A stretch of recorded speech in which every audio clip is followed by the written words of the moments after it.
بسم اللہ الرحمن الرحیم وبہ نستعین وهو خیر ناصر ومعین الحمد للہ رب العالمین وصلی اللہ علی رسولہ الکریم وعلی آلہ الطیبین الطاہرین الثانی واما ان یکون الحکم فیہا علی الکلی بملاحظۃ افرادہ بان یکون الحکم فی الحقیقۃ راجعا الی الافراد والکلی جعل عنوانا ومرآۃ لہا الا انه لم يبين فيه كمية الافراد لا جميعها ولا بعضها فالقضية تسمى مهملة الى آخر۔ بحث ہماری قضیہ حملیہ کے اقسام میں تھی اور جو تقسیم کل بیان کی تھی اسی کا تتمہ ہے آج۔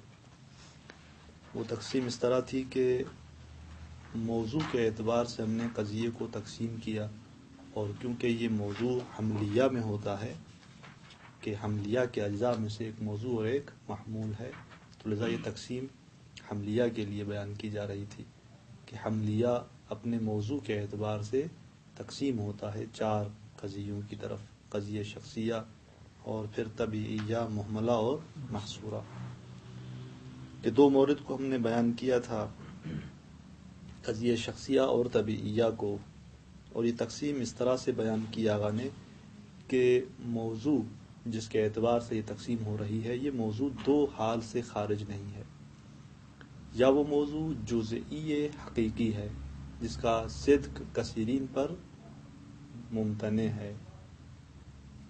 اگر اس طرح ہو تو قضیہ شخصیہ ہوگا، جیسے مثال دی تھی ہم نے، مثلا زید قائم انت عالم مثلا، اور یہ بھی بیان کیا تھا کہ اس طرح کا قضیہ منطق سے وابستہ نہیں ہے، منطق اس سے بحث نہیں کرتا۔ قضایہ شخصیہ زیادہ تر تاریخ میں اس کو مورد بحث قرار دیا جاتا ہے، کیوں؟ اس لیے کہ منطق ایک کلی قوانین کو بیان کر رہی ہے، اور جہاں قواعد کلی بیان ہوں وہاں شخصی قضایہ سے بحث نہیں ہوتی۔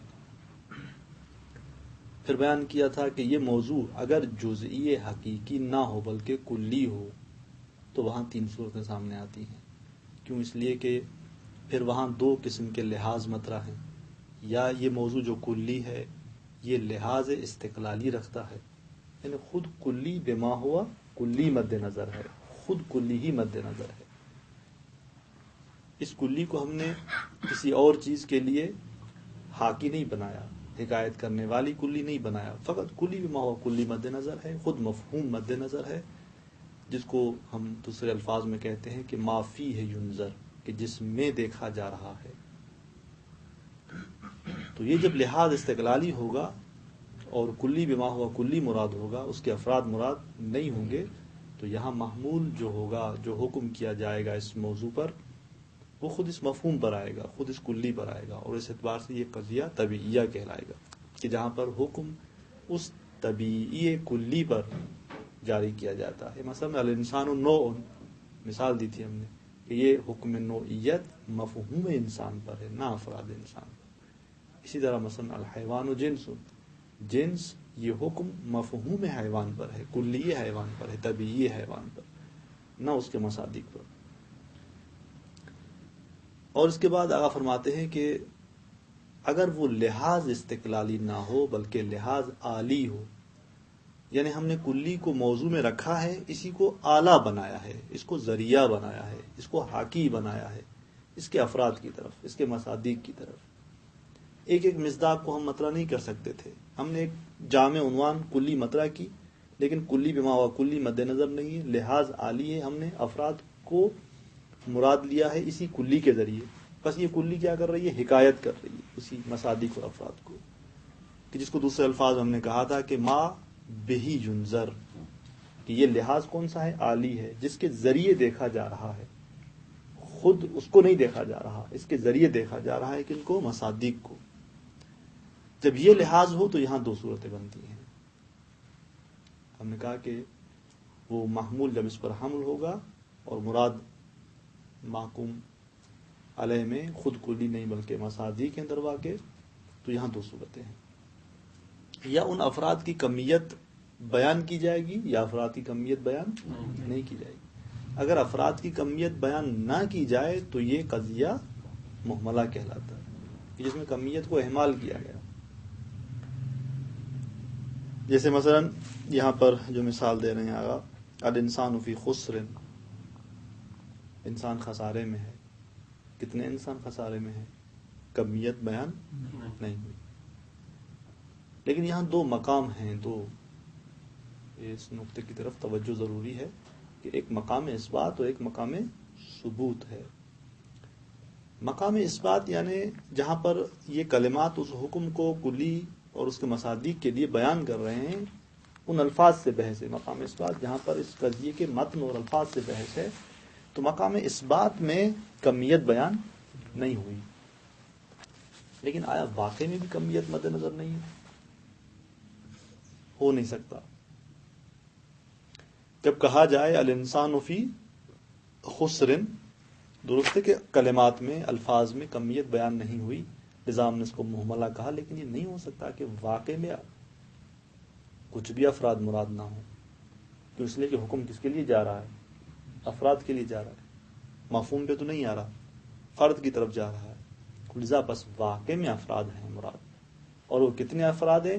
تمام تو نہیں ہے، اور بظاہر کلمات سے بعض بھی نہیں ہے، لیکن قدر متیقن وہی بعض ہیں. بعض افراد قدر متیقن مقصود ہیں مقام ثبوت اور واقع کے اعتبار سے. لذا آگے بیان ہوگا انشاءاللہ کہ آغا اس کو قضیہ محملہ کو بیان کریں کہ یہ فی قوت الجزئیہ، قضیہ محملہ قضیہ جزئیہ کی قوت اور حکم میں ہے. جس طرح قضیہ جزئیہ ہوتا ہے کہ وہاں پر جزئیت بیان ہوتی ہے، کمیت افراد بعض کی صورت میں بیان ہوتے ہیں، تو قضیہ محملہ بھی دروا کے فی قوت الجزئیہ ہے کہ جہاں پر قدر متیقن پھر بھی بعض افراد مراد ہیں، وَإِلَّا اللَّهُ لازم آئے گا. کیونکہ قرآن مجید جب کہہ رہا ہے کہ ان الانسان فی خسر، کہ انسان خسارے میں ہے، اب اس قضیے کو اگر ہم محملہ تصور کرتے ہیں اور ہم کہتے ہیں کہ یہاں پر کچھ بھی مراد نہیں ہے افراد، تو یہ نہیں ہو سکتا. کیونکہ جب وہ فرد کے لیے حکم جا رہا ہے تو قطعاً فرد مراد ہے، لیکن کتنے مراد ہیں؟ کمیت الفاظ میں نہیں آئی، بس قدر متیقن وہ بعض ہیں. کیونکہ الفاظ میں کمیت حتیٰ بعض بھی بیان نہیں ہوئی، نظام اسے محملہ کہتے ہیں کہ جہاں کمیت کو بظاہر اہمال کر دیا گیا.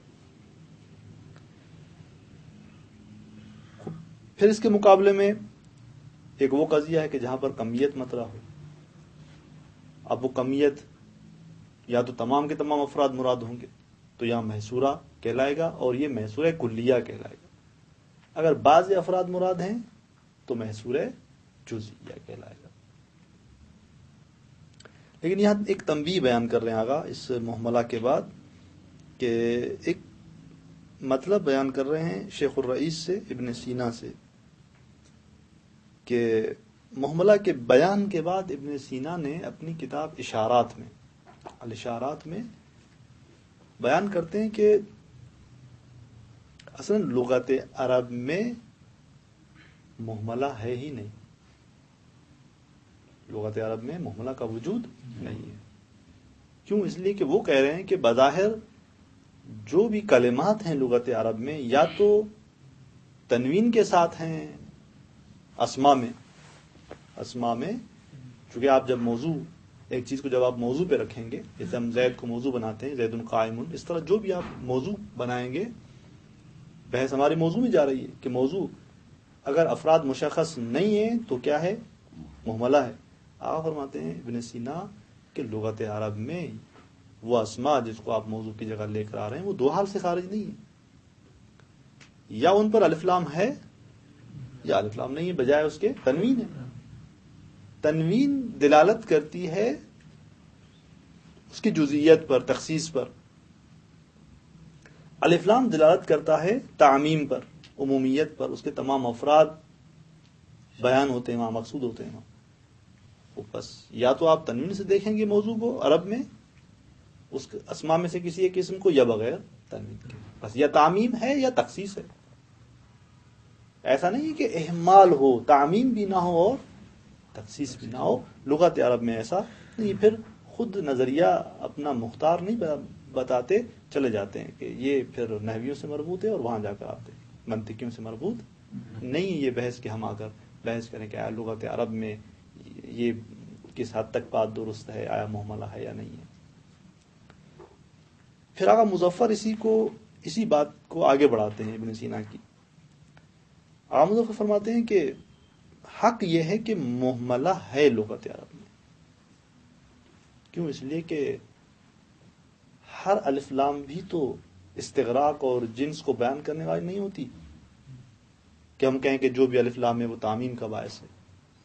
ایک الف لام ہمارے پاس موجود ہے لغت عرب میں کہ جو کلمے پر جب داخل ہوتی ہے تو وہ لام لام حقیقت کہلاتی ہے، کہ جسے تعمیم مراد نہیں ہوتی، افراد مراد نہیں ہوتے، بلکہ خود وہ طبیعت مراد ہوتی ہے. وہ طبیعی کلی طبیعی مراد ہوتی ہے. مثلا آپ کہتے ہیں کہ العلم خیر من المال، علم بہتر ہے کس سے؟ آیا ہر جگہ ایسا ہے؟ جب بسا ایک شخص کے لیے علم حجاب بن جائے، ضرر بن جائے، درست ہے بعض موارد میں. مثلا یا مثال مطرح کرتے ہیں بعض کے الرجل خیر من المرأة. کبھی کلمات عرب میں یہ کلمات نظر آتے ہیں کہ الرجل خیر من المرأة. تمام مرد اچھے ہیں عورتوں سے؟ نہیں، بعض عورتیں بہت اچھی ہیں اخلاق و سیرت کے اعتبار سے. تو یہ کیا ہے؟ الرجل خیر من المرأة. بس یہ جو الف لام آ رہی ہے الرجل پر، العلم پر، یہ لام حقیقت ہے. آپ فرماتے ہیں یعنی کیا؟ یعنی یہ اصل کلی طبیعی کو قطع نظر افراد سے، کہ علم بما ہوا، علم اگر دیکھا جائے خصوصیات سے اس کو جدا کرتے ہوئے اگر آپ دیکھا جائے تو علم بہتر ہے مال سے. یہ الگ بات ہے کہ بعض جگہوں پر علم بعض خصوصیات سے مل کر، بعض قیودات سے مل کر ہو سکتا ہے کہ خیر نہ ہو مال سے، لیکن اگر علم کو بما ہوا علم دیکھا جائے، جس طرح ہم الانسان نوع میں انسان بما ہوا انسان دیکھ کر نوعیت کو اس پر حمل کر رہے تھے معاملہ میں، یہاں پر لام لام حقیقت ہے، یعنی علم بما ہوا علم خیر ہے. تو بس آپ فرماتے ہیں کہ یہ لام حقیقت اسی طبیعی کو بیان کر رہی ہے کہ جہاں پر کمیت مراد نہیں ہے. پھر بھی آگا اس بات کو پلٹاتے ہیں علم نحو کی طرف کہ یہ پھر بھی ہم سے مربوط نہیں ہے. لذا اسی پوری بحث کو آگا نے تنبیہ کے عنوان سے بیان کیا، ایک عنوان مستقل نہیں دیا، جو کہ منطق کی بحث نہیں ہے کہ اس کو عنوان مستقل دے کر اس مطلب کو بیان کرتے. ایک تنبیہ کے عنوان سے خبردار کرنے کے لیے کہ آپ متوجہ رہیں اس نقطے کی طرف بیان کیا. وہ فرماتے ہیں کہ الثانی وَإِمَّا أَنْ يَكُونَ الْحُكْمُ فِيهَا عَلَى الْكُلِّ بِمُلَاحَظَةِ أَفْرَادِهِ،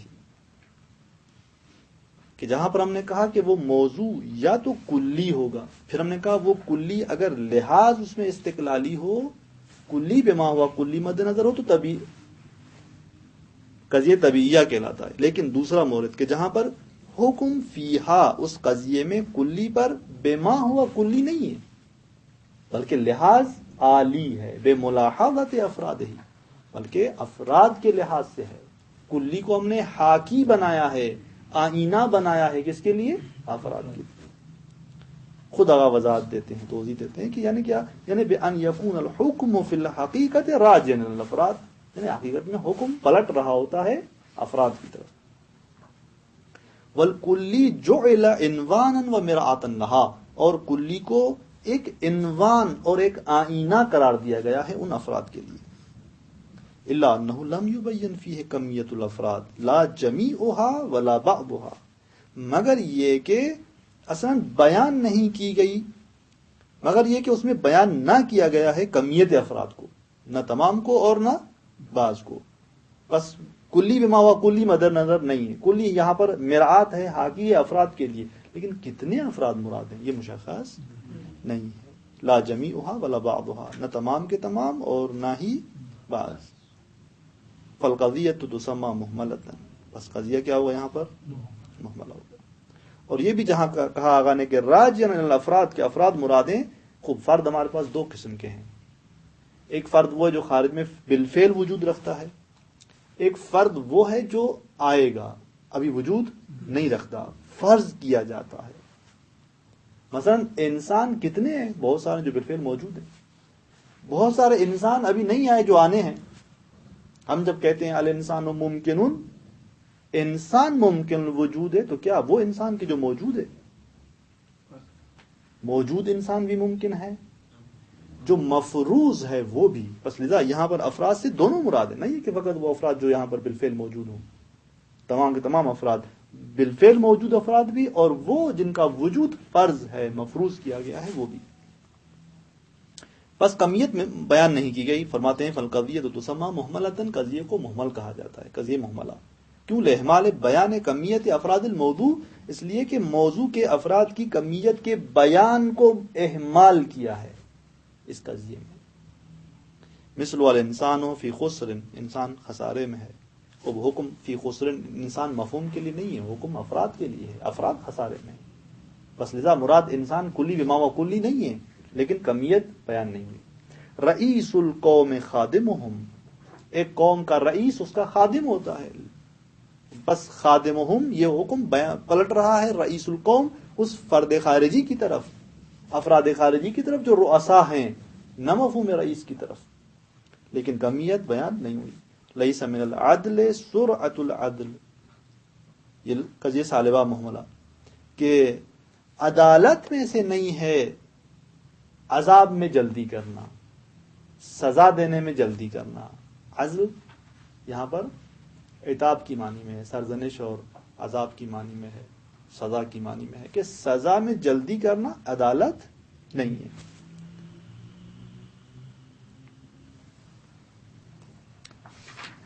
خوب المؤمن لا یکذب، مومن کیا ہے؟ جھوٹ نہیں بولتا. کتنے مومن؟ تمام کے تمام، کچھ پتہ نہیں ہے.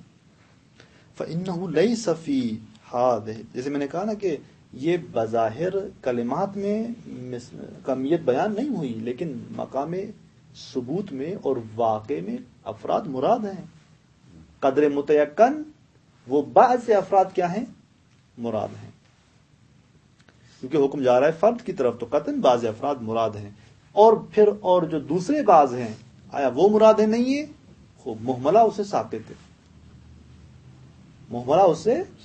مثلا ہم کہتے ہیں کہ الانسان بعض الانسان حیوان، مثلا کبھی اگر ہم کہتے ہیں بعض الانسان حیوان، بعض انسان حیوان ہے، تو کیا بعض دوسرے حیوان نہیں ہیں؟ تو وہ ہم کہتے ہیں کہ نہیں، یہ جملہ اس سے ساقط ہے، یہ نہیں کہہ رہا کہ وہ ہیں یا نہیں ہیں. یہاں بھی اس طرح مراد ہے کہ اگر ہم کہتے ہیں کہ الانسان فی خسر، اور ہم کہہ رہے ہیں کہ یہ محملہ فی قوت الجزئیہ اور قدر متیقن بعض افراد مراد ہیں، تو سوال اٹھتا ہے کہ پھر وہ دوسرے بعض، ہاں دوسرے بعض ہیں نہیں ہے، یہ قضیہ ان سے ساقط ہے، یہ اس کے بارے میں کوئی حکم بیان نہیں کر رہا. فإنه ليس في هذه الأمثلة دلالة على أن، بس ان مثالوں میں دلالت نہیں ہے اس بات پر کہ ان الحکم عام لجمیع ما تحت الموضوع، کہ حکم عام ہے، شامل ہے ان تمام افراد کو کہ جو موضوع کے اندر ہیں، او غیر عام، یا عام نہیں ہے. یہ دلالت اس قضیے میں وجود نہیں رکھتی. انشاءاللہ آگے میسورہ کی بحث میں اس کا فرق دیکھیے گا کہ یہاں پر ہم نے کہا کہ یہ قدر متیقن بعض افراد واقع میں مراد ہیں، گرچہ کلمات میں نہیں آئے. تو پھر اس کا اس محصورہ جزیہ سے کیا فرق ہوگا؟ جہاں پر ہم نے کہا کہ محصورہ کلیہ اور محصورہ جزیہ، وہاں پر بھی کمیت محصورہ جزیہ میں بعض افراد کی ہے، اس کو ہم محصورہ کہہ رہے ہیں. یہاں بھی آپ کہہ رہے ہیں کہ قدر متیقن بعض مراد ہیں واقع میں، تو ان کا فرق کیا ہے؟ یہ وہاں پر ہم بیان کر دیں. خود تنبیہ قال الشیخ الرئیس فی الاشارات، فرماتے ہیں کہ شیخ الرئیس یعنی ابن سینا کے بعض بزرگان کے میں کلمات میں دیکھ رہا تھا کہ ابن سینا کے لیے کہہ رہے ہیں کہ 18 سال عمر تمام نہیں ہوئی تھی، تمام علوم حاصل کر لیے تھے. آج میں نے دیکھا ایک بزرگ نے یہ کہا ان کی ساوان زندگی میں. فی الاشارات، اپنی کتاب اشارات میں، جو کہ زیادہ شرح اشارات سے معروف ہے.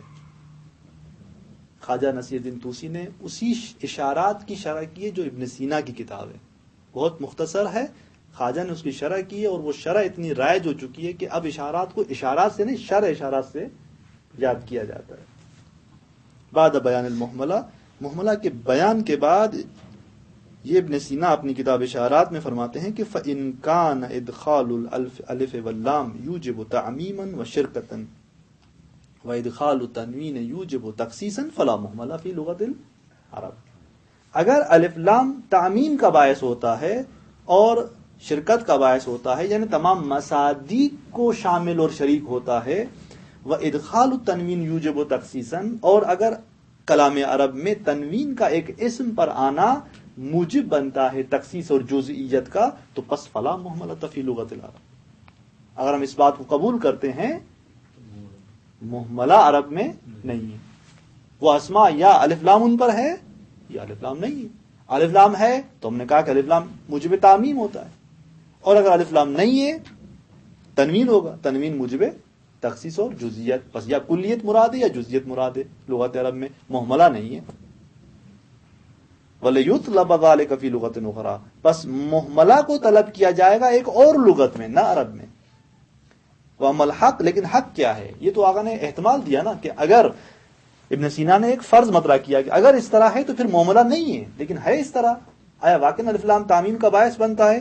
نظر نہیں دے رہے، خود نظر نہیں دے رہے. وَأَمَّا الْحَقُّ فِي ذَلِكَ فَلِصِّنَاعَةِ النَّحْوِ، حق یہ ہے کہ یہ صناعت النحو کے لیے بات ہے، یعنی اس میں جو بات ہے، اس میں جو نظر دے وہ کون دے؟ نحوی نظر دے. ہم کون ہوتے ہیں؟ ہم فلسفی ہیں. یہ دیکھیں ابن سینا، یہ نقطے تربیتی بھی ہے اس میں. یعنی کتنے پڑھے لکھے تھے خود؟ خوب. اتنے نابغے انسان وہ نحو میں کچھ نہیں جانتے تھے. خوب نظر نہیں دے رہے. ہم کہہ رہے ہیں کہ یہ نحویوں سے مربوط بات ہے. خود ان کی زندگی کے لیے بعض نے کہا ہے کہ اگر کوئی بات ان کو حل نہیں ہوتی تھی تو مسجد جاتے تھے، 2 رکعت نماز پڑھتے تھے اور توسل کرتے تھے. یہ ابن سینا ایسا انسان پھر بھی توسل کا محتاج، پھر بھی دیکھ رہا ہے کہ کتاب میں کچھ نہیں ہے، قرأت کتاب سے کچھ نہیں ملے گا، مطالعہ کتاب سے خالی کچھ نہیں ملے گا. یہ زمینہ ہے، مقدمہ ہے. خود ملا صدرہ وہ بھی فلسفی تھے، جس کے سفرے سے، جس کے بچھائے ہوئے دسترخوان سے آج جب سم استفادہ کر رہے ہیں.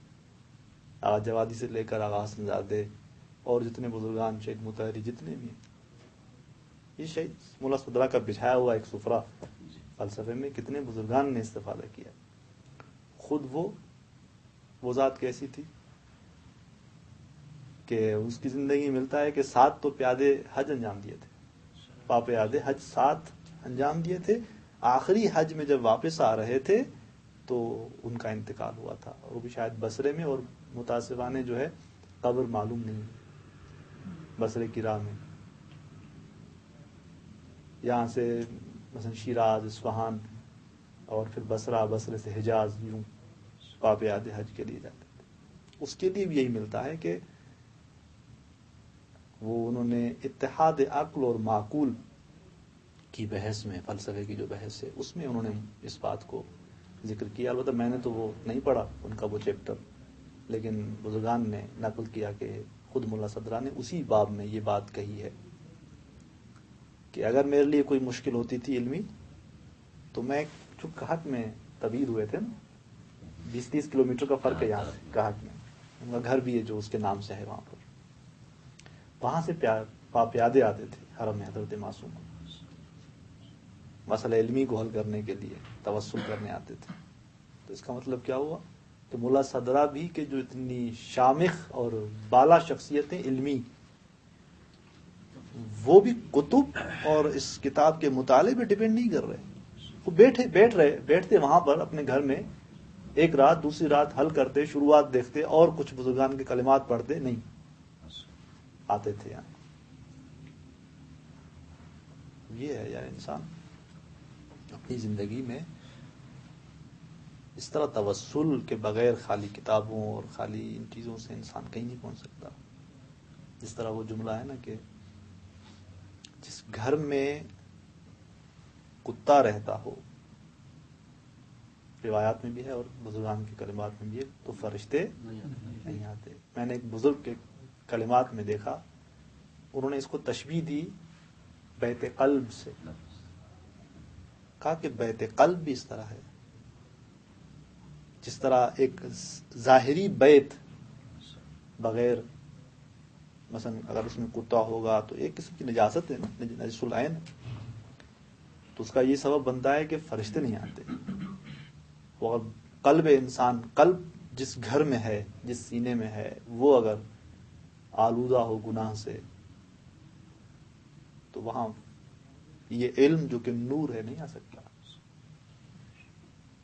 تو لذا سب سے پہلے یہی ہے کہ انسان اپنی طہارت، قلبی طہارت اس کو انجام دے، پھر یہ چیزیں زمینہ بنتی ہیں. وَإِلَّا آپ یہیں پر اب ابن سینا مثلا کہہ رہے ہیں کہ مراجعہ کرو علم نحو کی طرف. کبھی کبھی ہم اپنی زندگی میں دیکھتے ہیں کہ نہیں، ہم خود جہل مرکب کے زیادہ شکار ہوتے ہیں. نہیں جانتے، ہم کہتے ہیں کہ مجھے آتا ہے. نہیں جانتے پھر بھی ہم کہتے ہیں مجھے آتا ہے. اس سے کیا ہوتا ہے؟ اور میں نے کہہ دیا مجھے آ رہا ہے تو یعنی میں نے خود، گرچہ میں واقع میں نہیں جان رہا، میں نے خود اپنے لیے باب علم منسد اور بند کر دیا. اگر میں کہتا کہ مجھے نہیں آ رہا جبکہ واقع میں بھی نہیں آ رہا، تو میں جاتا دیکھنے کے لیے، استاد سے پوچھنے، کتاب سے پوچھنے. اور اب جب میں خود یہ عقیدہ بنائے بیٹھا ہوا ہوں کہ مجھے آ رہا ہے جبکہ نہیں آ رہا، تو اس کا مطلب ہے کہ میں اسی جہل پہ باقی رہوں گا. باب علم خود کے لیے میں خود ہی بند کر رہا ہوں. تبھی تو کہا روایت میں کہ لا ادری یا لا عالم نصف علم ہے، کہ اگر آپ کہیں کہ میں نہیں جانتا، یہ خود آدھا علم ہے. کیوں؟ اس لیے کہ آپ دوبارہ جائیں گے اس کو تلاش کرنے کے لیے. انسان جب متوجہ ہوتا ہے کہ مجھے نہیں آ رہا تو پھر تحصیل کے لیے چلتا ہے، پھر جاتا ہے. یہ انسان جس کی بارگاہ میں ہم یہاں بیٹھے ہوئے ہیں، واقعاً وہ یہ اس طرح کے بزرگان اپنے مسائل علمی حل کرنے کے لیے توسل کرنے آتے تھے. اور حقیقتاً علم بھی وہی ہے جو نور ہے، اور قلب انسانی میں یقذف اللہ فی قلب من یشاء، جس کے دل میں چاہے خدا وہ نور ڈال دیتا ہے. وہ علم جو نور ہے اس شکل پہ. اور یہ فی قلب من یشاء، یہ کہاں چاہتا ہے وہ، خوب اس کے لیے تقویٰ چاہیے. بہرحال فرماتے ہیں ابن سینا کہ حق یہ ہے کہ یہ صنعت نفس سے مربوط ہے، اور وہ یہاں پر نظر دے. والحق وجود المحملۃ فی لغت العرب، اور جو کہ آغا مظفر خود عرب تھے تو لذا وہ اس مسئلے کی طرف اپنا نظریہ بیان کرتے ہیں کہ لغت عرب میں محملہ کا وجود ہے. اذا کانت اللام للحقیقہ، کب؟ جب لام کیا ہو؟ حقیقت کے لیے بیان ہو رہی ہو. یعنی کیا؟ یعنی آپ فرمانا چاہتے ہیں کہ لام فقط استغراق اور تعمیم کے لیے نہیں ہے، ایک جگہ لام حقیقت کے لیے بھی آتی ہے. پس اگر لام حقیقت کے لیے بیان ہوئی تو پھر وہاں محملہ وجود میں آتا ہے. فَيُشَارُ بِهَا إِلَى نَفْسِ الطَّبِيعَةِ، اور پھر وہاں پر اشارہ کیا جاتا ہے اسی لام سے، لام حقیقت سے، خود طبیعت کی طرف، اصل کلی طبیعی کی طرف. مصادیق مد نظر نہیں ہوتے. من حیث وجودها فی مصادیقها، البتہ اس حیث سے کہ وہ طبیعت اپنے مصادیق میں وجود رکھتی ہے، کیونکہ طبیعی کلی طبیعی کا وجود اپنے مصادیق سے ہوتا ہے، انسان کا وجود اپنے افراد سے ہے. لیکن وہ حکم جو ہے اس سے اشارہ کیا جاتا ہے نفس طبیعت کی طرف، من دون دلالت علی ارادۃ الجمیع بالبعض. لیکن یہ ارادہ نہیں کیا جاتا کہ یہ آیا دال ہے تمام پر یا بعض پر. جیسے میں نے مثال دیا، اگر آپ کہیں کہ الرجل خیر من المرأہ، تو یہاں پر الرجل یعنی حقیقت رجولیت بما ہی رجولیت، ایک طبیعی کلی. العلم خیر من المال یعنی علم بما ہوا علم، اس اعتبار سے. اور علم بما ہوا علم یعنی ایک طبیعی علم، لیکن افراد مد نظر ہیں، افراد کی طرف حاکی ہے یہ، یعنی جو حقیقتاً علم ہے. یا رجل خیر من المرأہ یعنی جو حقیقتاً رجل ہے. طبیعی رجل، طبیعی علم اپنے مصادیق کی نسبت کہ اس کو حاکی بنایا جائے اپنے مصادیق کی طرف، بس حکم جا رہا ہے مصادیق پر. علم بما ہوا علم مفہوم پر نہیں جا رہا، الرجل بما ہوا رجل مفہوم پر نہیں جا رہا، طبیعی پر جا رہا ہے. اور وہ بھی جو مصادیق میں پائی جاتی ہے، بس حاکی بنایا جا رہا ہے اس کو بھی. لیکن کمیت مراد نہیں ہے، دلالت نہیں ہے کوئی ایسی کہ جو جس سے کمیت کا ارادہ ہو. نام اذا کانت للجنس فانها تفید العموم. ہاں اگر وہ الف لام جنس کے لیے ہو تو پھر مفید عموم ہوتی ہے. ویفهم ذلك من قرائن الاحوال، اور اس بات کو معلوم کیا جاتا ہے احوال کے قرائن سے، قرائن حالیہ وغیرہ سے یہ بات معلوم ہوتی ہے. وهذا امر یرجع فیہ الی کتب النحو، یہ ایک ایسا امر ہے کہ جس میں رجوع کیا جائے کتب النحو کی طرف اور علوم بلاغت کی طرف، کیونکہ منطق سے مربوط نہیں ہے لذا آگاہ اس کو ارجاء دے رہے ہیں، اور اس کو اسی وجہ سے تنبیہ کے کلمے سے ذکر کیا، نہ ایک مستقل مسئلے کے عنوان سے۔ اور الثالث واما ان یکون الحکم فیہا علی الکلی بملاحظۃ افرادہ، فرماتے ہیں کہ اور تیسری صورت کہ جہاں پر ہم نے کہا کہ موضوع کلی ہے اور بما ہوا کلی مد نظر نہیں ہے، افراد مد نظر ہیں، اور کمیت اگر مراد نہ ہوئی تو محملہ، لیکن تیسرا مورد کہ جہاں پر کمیت مد نظر ہے، وَإِمَّا أَن يَكُونَ الْحُكْمُ فِيهَا، یا حکم اس قضیے میں کلی پر ہے بملاحظۃ افرادہ، افراد کے لحاظ سے، کالسابقۃ جس طرح محملہ میں تھا، ولیکن کمیت افرادہ مبنیۃ فی القضیہ، لیکن مبینۃ فی القضیہ، لیکن افراد کی جو کمیت ہے وہ قضیے میں کیا ہے، بیان شدہ ہے، وہ بیان کی گئی ہے، اما جمیعاً او بعضاً، یا تمام کے تمام یا بعض، بعضاً سے مراد اب یہاں پر فرق واضح ہو جاتا ہے۔ دیکھیں فرق ان دونوں کے درمیان یہ ہے کہ یہاں بعض بیان ہوئے ہیں، جب بعض بیان ہوئے ہیں تو پس دوسرے بعض مقصود نہیں ہیں، اس تین اعتبارات کے اعتبار سے، علمی اعتبار سے وہ جو دوسرے بعض ہیں اس ماہ سورہ میں وہ بشرط لا ہیں، وہ بشرط، لیکن محملہ میں جو ہم نے کہا کہ قدر متیقن بعض ہیں تو دوسرے بعض ہم نے کہا کہ قضیہ اس سے ساکت ہے، یعنی کیا، یعنی یہ بعض قدر متیقن ہیں، دوسرے بعض کی نسبت لابے شرط ہے، وہ ہوں یا نہ ہوں مربوط نہیں، مشکل نہیں ہے، لیکن قدر متیقن بعض ہے، لیکن محصورہ اگر جزئیہ ہو جائے تو فقط بعض مراد ہے، دوسرے بعض نہیں، وہ مراد نہیں، جو ان کا ارادہ نہیں کیا گیا، فقط بعض کو تصریح کی گئی۔ پس فالقضیہ تو تسمى محصورۃ، قضیے کو محصورہ کہا جائے گا، وتسمى مصورۃ، اور قضیے کو مصورہ کہا جائے گا۔